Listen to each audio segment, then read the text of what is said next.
ঘুম থেকে উঠেই কিন্তু মেয়েদের চিন্তা করতে হয় আজকে কি দিয়ে রান্না করব, আজকে সকালের নাস্তায় কি বানাবো। আর দিনটি যদি হয় শুক্রবার ছুটির দিন তাহলে তো আর কথাই নেই। সকালে ঘুম থেকে উঠেই ঘরের কাজগুলো গুছিয়ে নিয়েছি আর এখন দুপুরবেলা রান্নার জন্য সবকিছু গুছিয়ে নিয়ে রান্না করতে চলে এসেছি। আর এই তো দুপুরে রান্না বান্না খাওয়া দাওয়া শেষ করে ভেবেছি আজকে যেহেতু শুক্রবার একটু ঘুরতে বের হব।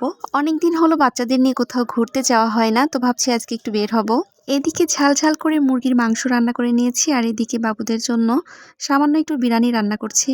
দেশি মুরগির মাংস তারা খেতে পারবে না, তাই তাদের জন্য সামান্য পরিমাণে কিছুটা ব্রয়লারের মাংস ছিল সেটা দিয়ে বিরিয়ানি রান্না করে দিচ্ছি। পেজে যথেষ্ট পরিমাণে সময় না দেওয়ার কারণে পেজের রিচ ডাউন হয়ে গিয়েছে, ভিউজ অনেক বেশি কমে গিয়েছে। আর এখন থেকে লং ভিডিওগুলো বেশি দেওয়ার চেষ্টা করব রিলসের তুলনায়। রিলস ভিডিও বেশি ভালো লাগে নাকি লং ভিডিও বেশি ভালো লাগে অবশ্যই কমেন্ট করে জানাবেন। আর অবশ্যই আপনাদের পছন্দ অনুযায়ী ভিডিও দেওয়ার চেষ্টা করব। একদমই অল্প মশলাতে আজকের বিরিয়ানিটা রান্না করে নিয়েছি, তবে অল্প মশলা দিয়ে রান্না করলেও আজকের বিরিয়ানিটা খেতে কিন্তু অনেক মজাদার হয়েছিল। খাওয়ার পরে ভয়েস ওভারটা দিয়েছি তাই বলছি অনেক মজাদার হয়েছিল।